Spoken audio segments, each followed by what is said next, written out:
right, there we go. So, how's it going? Oh, just peachy. It's good to hear. Good to hear. Let's introduce our good friend, Mr. Dennis. He's coming to us all the way from Hivehead Studios. Uh, how do we want to say? Horror comic extraordinaire Lycan is the way I was, because I was reading it again last night, to prep, and Sure. yeah, it's definitely got me ready for the next one. But we'll get into all that. We'll get into that. So tell us about you, what you do, who you are. Oh, so, well, my name is Dennis. I live in Gettysburg, PA, so a little small, haunted, historic town. And I'm a consultant by day. I work for, a consulting company. I do podcasting and I animate little videos for, not so fun corporations, stuff like that. But then at nighttime, I also do podcasting. I am one of the creators and the DM on Botched, a D&D podcast. To sum it up, basically, it's an improv comedy show draped in the loose skin of Dungeons and Dragons with a little bit of drinking involved. And then about 5 years ago, I started making comic books, and my first book, Lycan Solomon's Odyssey, released just a couple weeks ago. Nice. Yeah, I was glad I was able to grab a copy there. We have the link for the Hivehead Studios down here. Here's the site, and we are able to grab a copy of Chapter 1. Yep, and there's also a free sample on there, so if anyone wants to just check it out, the first 18 pages, they can download a PDF of it. Okay. Oh, there it is. Yes, download free sample. Of course, we will talk about this next bit soon, because I'm pretty excited for that one. Let's see. What is Hivehead? Where did that come from? So, a long time ago, I went to art school for a very short amount of time. And one of the classes that I had, I think it was like history of animation. Teacher was named Mrs. Love. She hated almost everything I did. But we had to make these little flip books. And I made a flip book of this woman with a beehive haircut. And a single bee flew out of the top of it. And it would fly around. And then she ate it. And then it would bounce around in her cheeks. And her head exploded into like 1,000 bees. And then it spelled out Hivehead Studios. Huh. And the teacher was like, Hivehead Studios is a great title for like a animation or whatever group. So like keep that on the back burner for later. And then I was, like I said, started up the comic, and I was like, well, I should probably start up an LLC, for all the businessy stuff. So it's like, okay, well, what am I going to name it? And I said, I'll just name it Hivehead Studios. And then, because there are a couple other comic ideas that I have like down the road. So I need an umbrella to put it all under. So I said, okay, Hivehead Studios. Nice. Yeah, it's always good to never name your company after your first product. So yeah, that's a good idea. So we have a Forging Winton. Yep, that's Bean. He's one of our illustrious patrons over at Botched. Super great guy. Good to see you. He actually has a Twitch stream where he's a blacksmith, and he does blacksmithing on Twitch. It's really cool. Send us the link. We'll share all that out. Sure. That'd be pretty nice. Let's see. So where did Lycan come from? I mean, because that's a different kind of setting, and it's a different take. So I guess what I'd start with is what got me into werewolves in the first place. Way back in elementary school, they used to have us go to the little library that was in the school for like an hour for story time. They just throw you in there and say, okay, find something to read, and go, do that. And I'd wander around, and I saw this like thin purple book with gold lettering, and I opened it up, and it was a picture. You know how I don't know if they do it anymore, but movies used to have a picture book to go along with the movie. So like it had pictures from the film, and then it basically had the story in like a very simplistic, tone. And it was Lon Chaney's The Wolf Man. And I had never seen anything like that. And like they showed the pictures of him changing from like a dude into a werewolf, and I didn't even know what a werewolf was. And I was like, this is awesome. And then I started looking at the other Universal, monsters and all that stuff. But I was really entranced with the idea of the werewolf. and that sort of translated to other things because I've always liked the Dr. Jekyll, Mr. Hyde story, which is kind of similar in that sense. And I've always like my favorite Marvel characters, the Hulk, almost the exact same kind of thing, you know, with the duality there. So I've always been into werewolves. And, you know, back in high school when I wanted to make video games, the first video game I wanted to make was about a werewolf, different story than this. And then when I graduated college, I had this idea. Now it wasn't called Lycan back there, and I don't even remember what crappy title it was, but the story, the overall general story is pretty much the same as it is today. Obviously, the details have changed and the characters have changed and stuff like that, but the story itself is pretty much the same. And that was back in 2009. So 2009, I wrote up all this stuff. Somewhere in my house, there's rolled up pieces of paper from a vacation to Disney World where I wrote up all these ideas, and then they're in a box somewhere. I don't know where they are, but I basically shelved that idea for 10 years. And then when I started podcasting, we got invited to go to Dragon Con, and I got to hang out with, you know, a bunch of other fellow nerds and, you know, talk about comics and all kinds of other stuff. And I was like, hey, you know, I used to have this idea for a comic book, and I pitched them the idea, and I said, you guys think this would be something I should, you know, maybe look into? And they were like, yes, you should definitely do this. And then everything sort of got rolling from there. So yeah, that's kind of where Lycan came from. So since you're so into are you looking forward to Werewolf by Night, the Marvel series? Or I think it's only a one shot. I think it's like a Halloween special. Yeah. I think. But yeah, I'm curious to see what they're going to do with that. That's where I was at too. I used to like the character from way back, of course, and I'm interested in seeing what they're going to do with him. And Blade, of course. I mean, come on. You gotta Blade. Yeah. I'm really excited. I like that actor a lot. I can't remember his name off the top of my head, but I'm really curious to see some Blade stuff with him in it, because I know like Kit Harington and him are supposed to be in a movie soon, and I know there's rumors about it's basically like the Supernatural Avengers or something like that. I've heard like rumors about that coming out, and he's going to be involved with that. So yeah, I'd be down for it. I'm always Wesley Snipes for life, right? Oh God, yeah.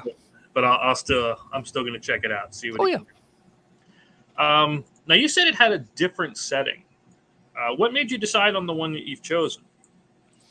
So the Lycan itself, my plan is 15 books.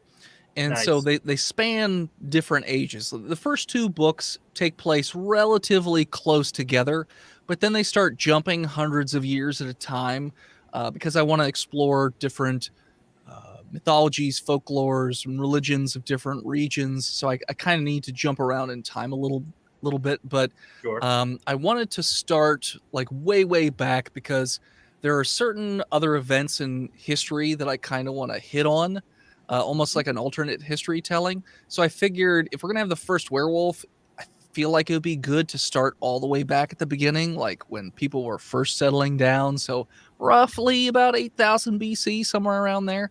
And then Saudi Arabia, like what is today Saudi Arabia, just made sense to me because, you know, it was kind of the cradle of civilization at the time.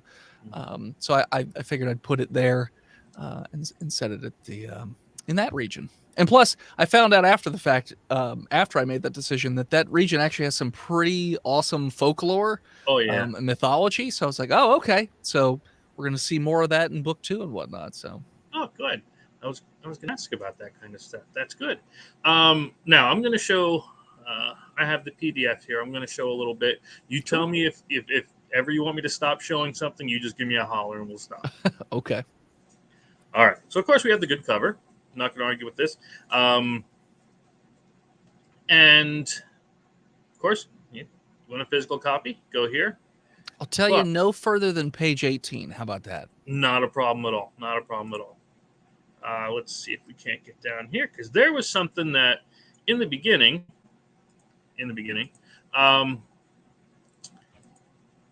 you got me. I'm not gonna lie, you got me in the beginning. There was a part of. I mean, I do like the colors, and who did your art? So the artist of the team is Sal Denaire. He's an artist out of Spain. Love his stuff.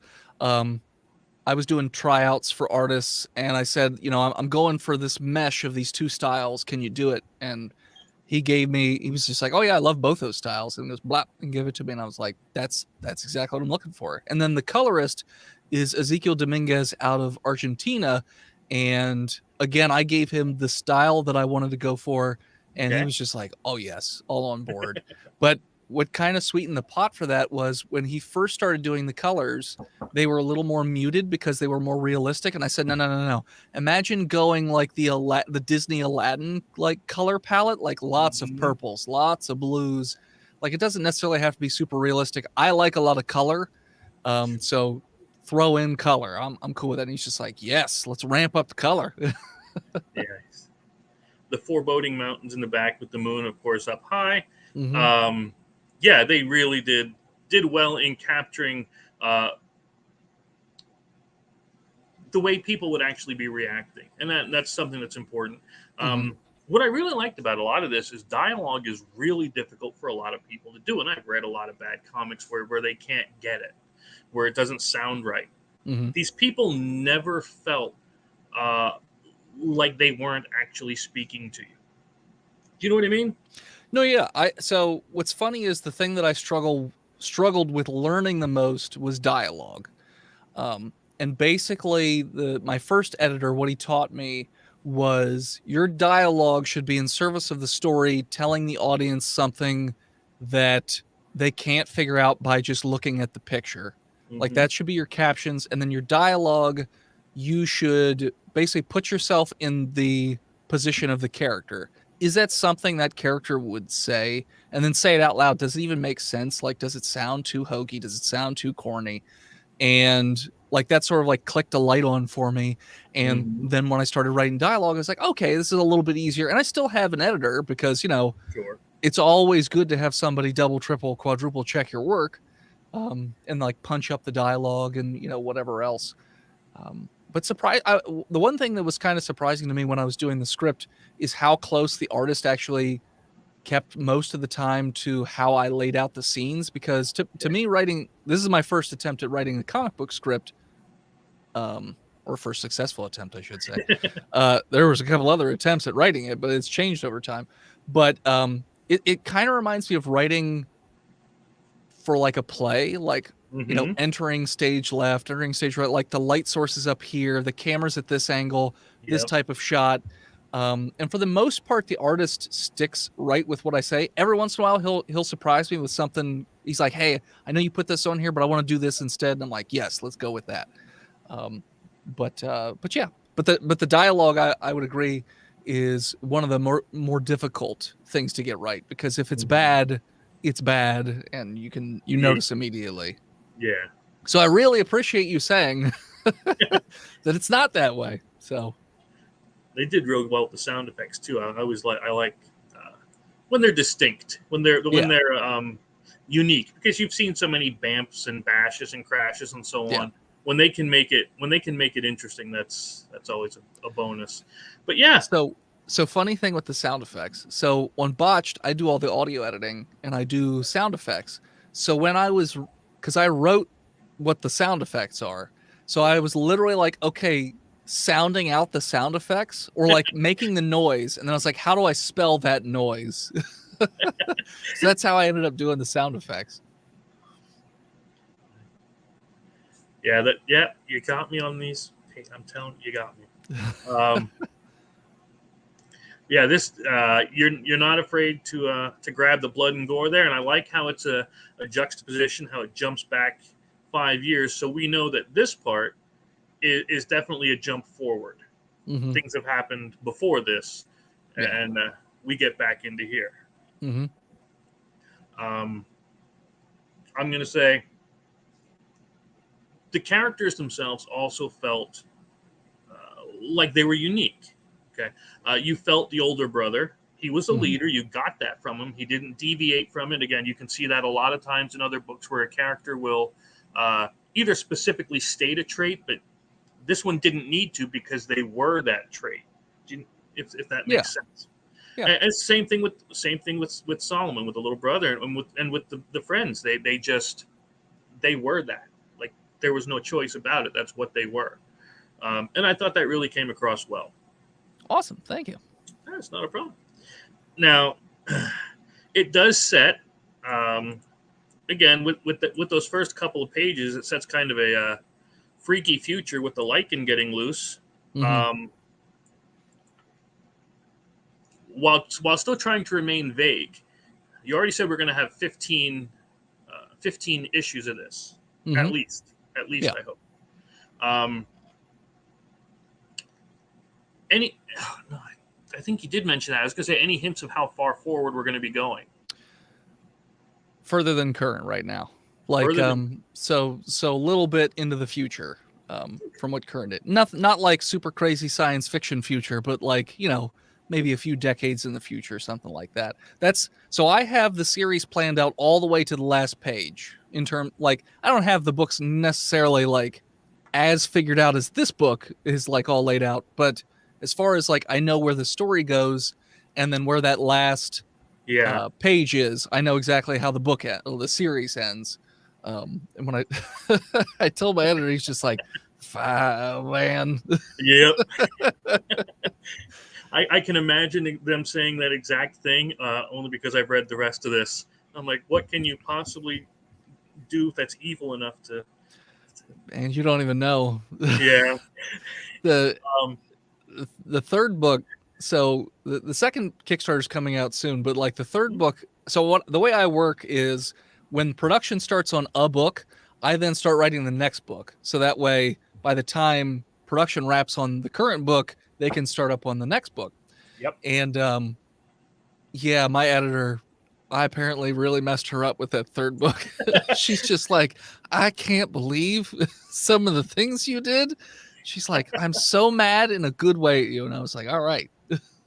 That's something to be proud of when they get that angry at you. Mm-hmm. There was a part in here that I needed to ask about, and I want to make sure I don't go over because I don't have the page numbers on hand. This I liked, the fight with a good precursor fight with the wolf there. Make sure I'm going on page 13. She was cool. I like her. Yeah, that was so. Somebody had asked me. So when I went to Dragon Con, I was at an author's sort of like book selling thing, which was funny because I didn't have any books to sell, so I was just giving like little cards to say I got a Kickstarter. Mm-hmm. But I remember a woman came over. We were talking, and she sort of raised an eyebrow at me. She goes, "How historically accurate is this book?" I was like, I mean, there's not a ton of written history back then, but I tried to keep it pretty close. She's like, oh, okay, what are the women wearing? I was like, pretty historically standard clothes. She's like, oh, are they like triple D's? I was like, no. Like, I don't typically like with my stuff, like over sexualizing things for the sake of doing it. Like, everything ought to serve the story in some way. I mean, it's fine. There's plenty of comics that do that. It's totally fine. It's just not what I wanted to do with my book. So like, meh. Nice. And you got a lot of people talking here. That's good. That's always good to have. Yeah. I've noticed. I'm sure you know who's on. Well, yeah, like He Who Is Steve is one of my co-hosts on Botched. So. Mm-hmm. But yeah, there's a couple other people that I've seen popping up. Oh yeah, Steve says Dennis is capable of great evil. I take his limbs a lot, so that's fair. Yeah, I got to get you to send me the link to the D&D stuff, just so I can not only promote it here, of course, but so I can check it out later too. Sure. Again, stop me if it's too spoilery. The Marauders. Okay. Can I ask about them? No, you could talk about them. 18 is right before the big thing happens with the Marauders. So they show up, but then the big thing happens after page 18. Right. Yeah. Okay. As far as character design goes, something seemed off about them. Okay. I don't know what you can tell me, but they didn't look right. Yeah. So they are. Again, if it's a future thing, please keep it that way. It's not. So there are things that are in the books that aren't really covered, but if somebody were to ask me, I would tell them. So basically, those people are being manipulated by somebody else. And if you've read the book, Chris, so you know who manipulated them. So, but that's not revealed in this book. So that's not for a little while. Did I forget those links? I know I have the two. I might have forgotten the Patreon one. Let me grab that right now. See, I don't see the YouTube chat, so I only see ours. Oh, really? Maybe I have to click on. Oh, never mind. If I click on comments, then I can see it. There we go. Okay. I had it on the private chat. Down here. Well, there's Pops. Yep, we're going to be going into that one, Pops. Yep. Yeah, he and I we're probably going to be going into SavannahCon soon. Next week. Yeah, next week we might be going down there. We're going to try anyway. Yeah, I put that here. Is it Savannah, Georgia? Yeah. Okay. Do you ever make it down to DragonCon? No. Oh, you should definitely check it out if you can. If it's not too far, anyways. I'm actually about I think 2 hours north of you. I'm in Schuylkill County. Oh, you're in Schuylkill. Okay. Yeah, if I had my Twitch chat, you'd know where I was from, but I don't want to do that when I'm on here. That's fair. Yeah. No, yeah, then that's an 11 or 12 hour drive for you, so it is kind of far. Yeah, it'll be fun. I've driven to Texas, Texarkana into Texas once. Okay. North Carolina once, so it'll be all right. Yeah. We'll be good. Yeah. But yeah, if you can ever get down DragonCon, it's like 86,000 people, and like anything you can possibly imagine being nerdy about, it exists. I've seen like 4 brave little toaster outfits there. Like, you will see everything and anything at DragonCon. It's crazy. Did you do the New Jersey? I know we're a little off topic, but that's how I ramble. You get used to it. Did you do New Jersey's HorrorCon yet? No, so I haven't done any cons yet because I didn't want to sign up for any because I didn't know when I was going to get the books. There was a whole bunch of delays due to how shipping is, because the books were printed in China, so they get stuck in the shipping container wherever in the U.S. Yep. And so I had no idea when I was getting the books, so I didn't start signing up for cons until I got them. So my first con is, I think it's Wellsboro. No, it's Big Lick Comic-Con in Roanoke, Virginia. That's the first weekend in August. And then it's Wellsboro Comic-Con up in PA. I'm trying to stay within like a 6-hour range for cons. Yeah. I think the biggest con that I'm doing is Baltimore Comic-Con at the end of October. But I was curious about doing horror cons. I know there's the PA Horror Con coming up, but I wasn't, I haven't been to any of those, so I wasn't sure what horror cons would be good to go to, if it would be good to go to a horror con with like this type of material. Mm-hmm. Don't know. Oh yeah, it would. These are all things to think about. You have to send pictures of the cosplay stuff. Sure. I mean, again, I don't, because Forging. How do you say the last name? Winton. Okay, I don't want to mispronounce it. Yeah, he says he forged his own stuff. I try to put the comments up here for you to see on the bottom. Mm-hmm. Sometimes I miss some, but we'll get them as we can. So yeah, he forged his own spear and brought it last year. And then he just mentioned the Old Greg. There was, I don't know, do you know what Old Greg is? No. Old Greg is a skit. I forget the name of the show, but Old Greg is like a green fish man in a tutu that lives in the lake, and he captures a man. It's a whole thing. You have to look up the video. I'll send it. But somebody dressed up just like him, and even when he lifted the tutu, there was a flashlight at the crotch, which is God. So yeah, it was great. Again, I would recommend you check those out. I did one or two near Baltimore a couple of times, and as far as the shipping goes, I have my I think it's my 5th board game that's just coming in now, and it was supposed to ship in April. That's how bad the shipping lanes and stuff are. We're just getting a boat, so completely. That's why I never get upset when somebody says, "Hey, we're a little late on the shipping." Like, dude, trust me, I get it now. Yeah. Well, this book, when I did the Kickstarter in September, I said I'm planning on having the books out by February. Well, I didn't get them out till end of June, but that was also partially my fault because the format of the PDF here is like a comic book format where it's equal on both sides, because originally the book was only supposed to So originally I took chapter 1, which is 60 pages, and I cut it in half and then made it like 24, 26 pages. Yeah. So standard comic book format works. But when you move it over to a graphic novel of 60 pages, all your Mhm. page formatting is different. So I Yep. had to go in and reformat every page and do all this other stuff. So it took me, I forget how many times and Print Ninja is the company that I printed through, and they were super nice, and like super helpful all the time.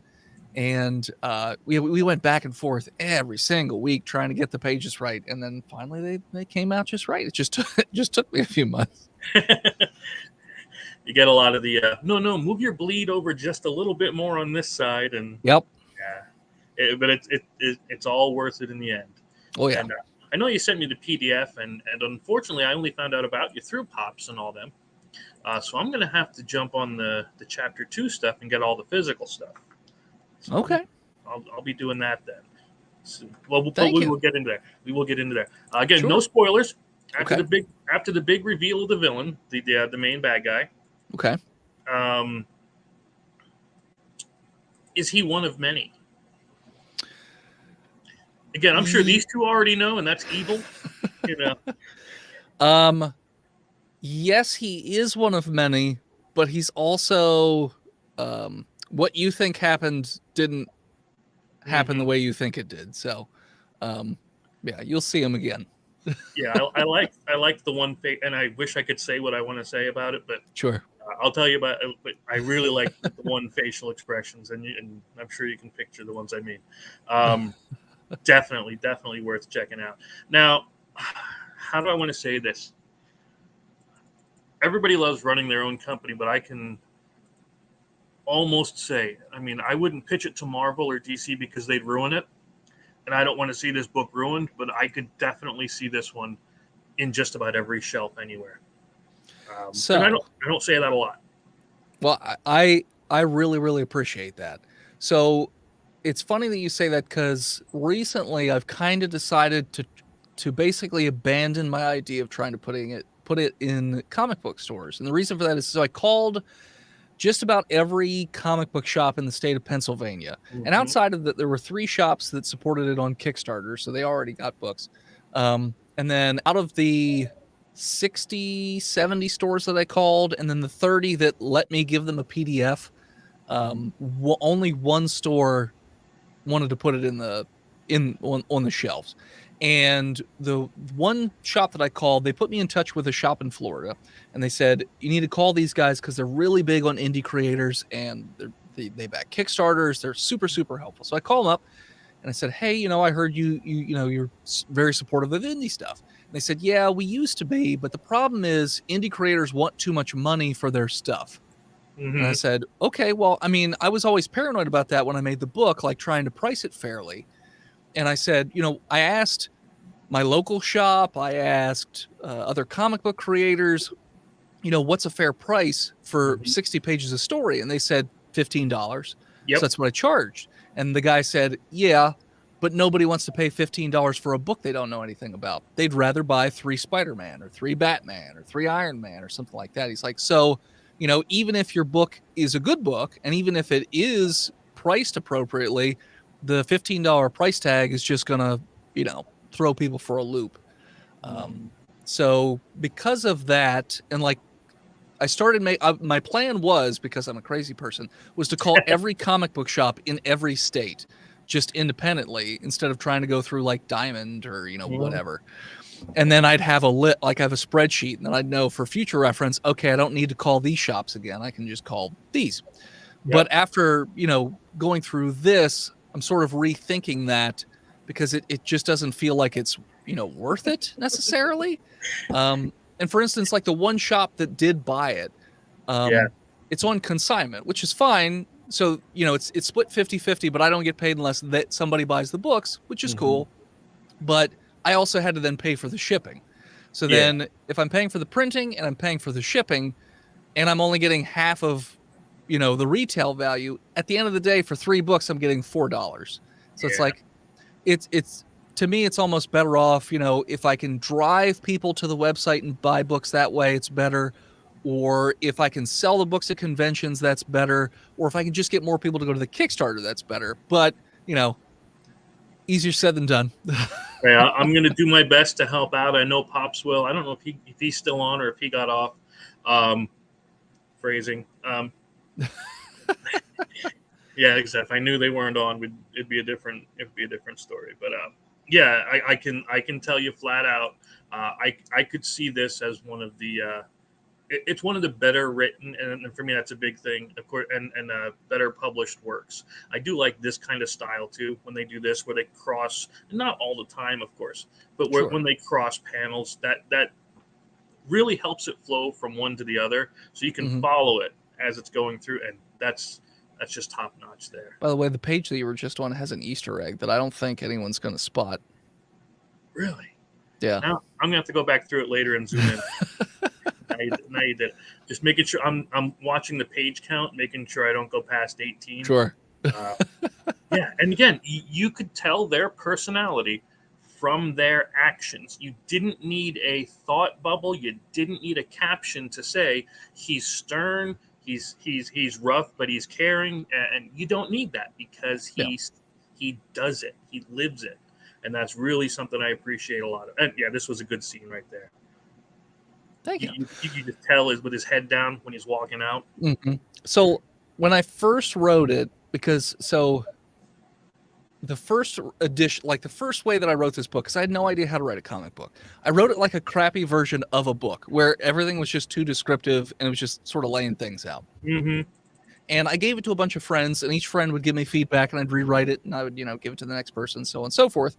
Yep. And then my one friend Shannon, she's really, really big in the comics community, and she put me in touch with my first editor, Henri Compen, who he gave me, a script format to work off of, and he said, okay, I'm looking at what you did. Here's what we need to work on. Here's what we need to fix. Okay, so you have all this dialogue, and it's too flowery. It's like too wordy. Like, we don't need to do any of that. You have to remember that we're working with very limited spaces here. You're like, the words matter. So like, you have to use as little as you can to tell as much as you need to tell. So it's like, okay, because I even still have that issue, even writing now, where I'll write out a page, and then I'll be like, this page has too many, dialogue bubbles in like this particular panel or this particular panel. So it's like, okay, well, can I move, because I think this dialogue's good. Can I move this dialogue to this panel? Like trying to shift things around to make it fit and all this stuff. So it's an interesting little game trying to make stuff work and then figuring out, okay, how can I say the same thing with fewer words, and then chopping stuff down. Yeah, I liked, even again, the relationship stuff in here. You could tell that, there was an issue, and then we'll just say appropriate resolution. So yeah, it all felt well. Now, what we're going to show next, I'm going to have to remove this. Unfortunately, you're going to see me a little larger. Fortunately, you have Dennis there to look at, and you can ignore me though. We're gonna go. Now, here's something I know I'm personally waiting for. I did hit the old let me know when it's live, and you definitely caught my attention over here. That's one of the covers for the next book. Well, part of one of the covers. Yeah. How many do you have? So my plan is to have 3 covers. Right now, that one is finished. Now the Lycan part on it, that's not actually part of the cover. I just slapped it on there because I needed to put Lycan on there. But Matthew Sutton is this is by the same artist who did the cover that's the background of the screen, Christian Dubari. Nice. So it's the same artist who did that particular cover, and I knew he was going to pick that for the source material because I've seen his other work, and I was like, I know he's going to want to like do this as a cover, so it's like, all right, it's fine. But Matthew Sutton is doing a cover, and then I'm in talks with another artist to do a 3rd cover, but it's not set in stone yet. And if that falls through, I'll probably have Christian, if he has time, or Matthew just do an additional cover. Nice. So hoping to get the next cover done early August, so that way I can, include that in the Kickstarter materials to show people. Fingers crossed. Yeah. I like what Landon said here. It says, why waste time saying a lot of words when a few words will do the trick? Absolutely, absolutely true. Because now I don't know if you've ever found it, and again, and I know you hinted at some of it, but when I wrote mine and I saw the dialogue on there, I'm like, yeah, it looks like this would make sense, Mm-hmm. or the captions, this would make sense. But then when you Mm-hmm. see it in the art, it looks too full. Yep. You have to shrink it down, and Yep. That was literally the artist when we were working on the first book. He straight up said, he's like, there are too many captions on this page. Too many. There's just too much stuff on this page. And he told me that during the test page. So like right from the jump, I knew, okay, I got too much dialogue on the page. So then because the dialogue was trying to get across this story, but I only had 24 pages to work with. So I was like, okay, well, I guess I'll just make it 26 pages. And then 26 pages became 28 pages. And then 28 pages became 30 pages. I was going to ask you about that because when I did my first one, Mm-hmm. it was 48, and the story fit in 48 pages. It's what I felt it was done. Yeah. But then when I got to the next chapter in it, I wanted to include stuff, but it's like it's not going to be 48. It's just not going to fit. Yeah. And so I added it until we were at 56. Mm-hmm. Do you feel that's a viable thing for somebody to do, is to have different page counts in their different books? I hope so, because I'm going to. So so my thing is that the page count shouldn't be inflated for the sake of keeping them consistent, but should be in service of telling the story that you want to tell. So with me, the first book is 60 pages of story. The second book is also 60 pages of story. But the third book, as it's currently written, is 90 pages of story. Nice. And the fourth book will probably also be right around 90, or maybe a little bit more. And the fifth book will also be 90 or a little bit more. So it all depends. Now, I'll price it accordingly. You know, obviously, I'm not going to price it the same for a 100-page book as I would for, a 60, 70-page book. But so, yeah, so I don't think that there's anything wrong with having different page amounts. I know my first editor said, you have to have consistent books. Every book has to be the exact same length. But I don't know. I mean, if you have people that like your stuff and you're telling good stories and people like them, I don't see why it matters if it, Now, I guess it'd be bad if you had like 5 60-page books and then your next book was 10 pages. Yeah, that would be. That's a little too drastic. Yeah. In the wrong direction. It's okay Yeah. if you give them more, not so much as if you give them like a whole lot less. Yeah. Yeah, I hope this next one here again unlocks stretch goals, gets backstories, gets whatever it is you're putting in here. Now you're teasing me with the coming soon. Do we have a soon? Yeah, so the Kickstarter launches on September 2nd. So my plan is every year to launch the Kickstarter the same day the Dragon Con basically launches. Technically, Dragon Con starts on a Thursday, but if anybody goes to Dragon Con, they know nothing happens on Thursday. Everything happens on Friday. That's when it starts. So Friday morning, I wake up like 7, 8 in the morning, and I hit the launch button. So this year, September 2nd, boom, that's when the Kickstarter will go live. And it'll go until October 2nd, so 30 days. Good. So that's what the coming soon is. I didn't do that. That's what they did. Nice. Sean, the book should be exactly as many pages as it takes to tell the story. That's where I'm at too, bud. Yep. Sean is another one of our patrons. Great guy. He always comes to our live shows at Dragon Con. Nice. Super great dude. Yeah. Yeah, don't let me forget. I got to get that link from you for the D&D stuff. Oh, okay. Yeah, it's just botchedpodcast.com. All right, cool. I'll remember that one. So yeah, and again, really looking forward to this. Wow, I was going to ask what else you have coming up, but I'm pretty sure we covered a lot of that. Where are we going to find you at besides Dragon Con? So, as I said, I'm going to start going to conventions in August. I don't have all of them in front of me, but I know my first convention, August 6th, will be the Big Lick Comic-Con in Roanoke, Virginia, and then the Wellsboro Comic-Con, and then I forget the one that's at the end of August. I'm still working out the details on if I'm going to any cons in September, because Dragon Con's the first one.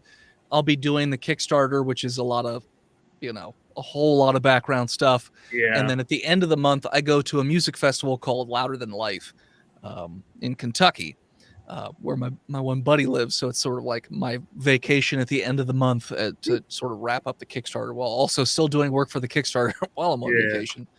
And then there'll be a few cons in October. Like I said, Baltimore Comic-Con. The rest of them I'm kind of working out, trying to figure out if I have my friend Shannon, who I mentioned earlier.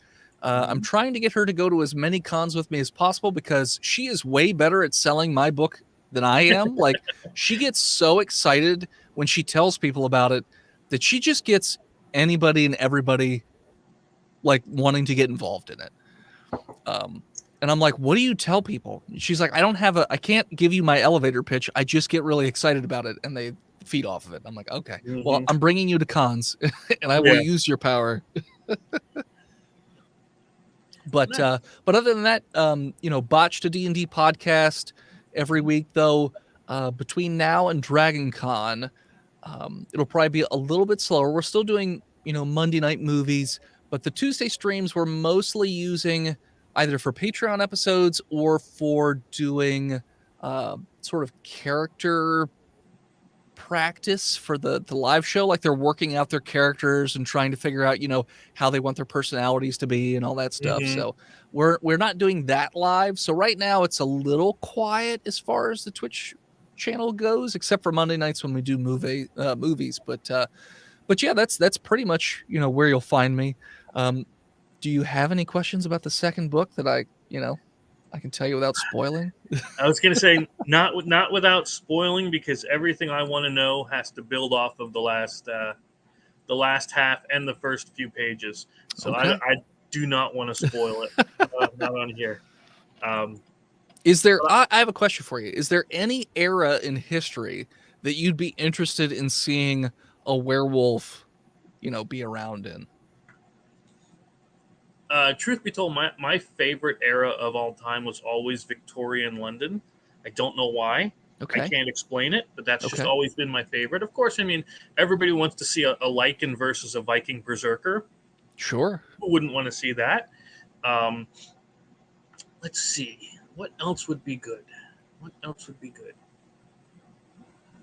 I do plan. I don't know if it's the right era, but I do plan on having him in London during the bubonic plague. So. Okay. That would be right. Pretty close. Okay. That's cool. A Boxer Rebellion. That would be a nice chaos. I'd like to see. I'd like to see what other things were causing part of the Boxer Rebellion. I'm sure there was somebody else behind that. Okay. Yeah, there's a lot of different eras I'd like to see it happen in. All right.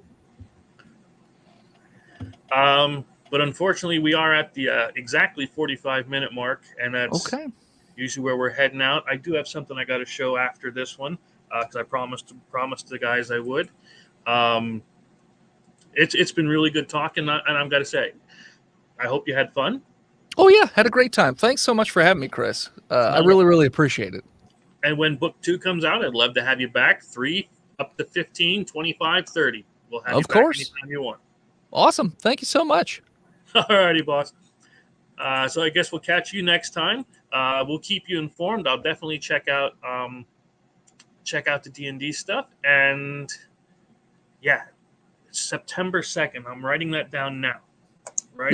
So if you signed up on this launch page here, it should give you a notification when the Kickstarter launches. Yep.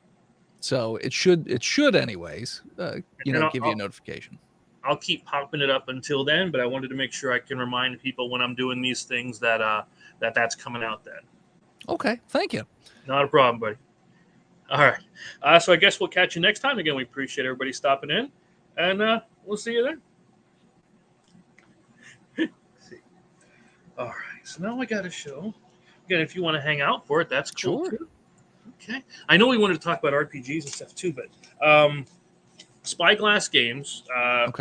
They did the Freedom Squadron RPG with Evil Beagle, but they also have a game called Venom Assault, which if you liked G.I. Joe, it's like that, but with a deck building game. and they just I love deck building games. do ya. Oh yeah, I love them.